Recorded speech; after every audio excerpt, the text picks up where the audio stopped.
চলো এবার দেখি এত বড় গিফটে কি দিয়েছে, একটু আনবক্সিং করা যাক।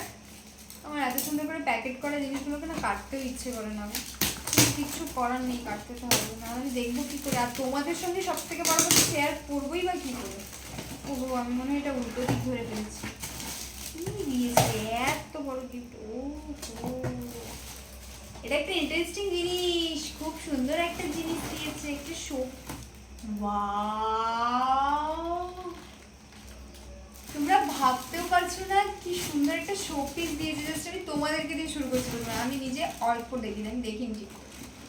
দেখো কি সুন্দর, তাই না?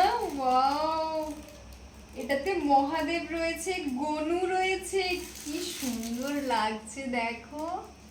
আশা করি তোমরা দেখতে পাচ্ছ না, আমি প্লাস্টিকটা খুলে তোমাদের দেখাচ্ছি। খুব সুন্দর লেগেছে এটা আমার। না, আমার বাড়িতে এগুলো রাখা ফাঁকার জায়গা নেই। এটা actually flower vase type, flower ভাসি বা শোপিস যেটাই বলতে পারো। ভীষণ সুন্দর, হ্যাঁ মা বলছে ওটা ফ্লাওয়ার ভাস। ভীষণ সুন্দর লাগছে, ভীষণ সুন্দর, বিশ্বাস করো ভীষণ সুন্দর লাগছে আমার দেখতে। কারণ আমি এমনিতেই খুব মহাদেবের ভক্ত, তার সঙ্গে গনু রয়েছে, ভীষণ ভালো লাগছে, খুব সুন্দর লাগছে। Thank you.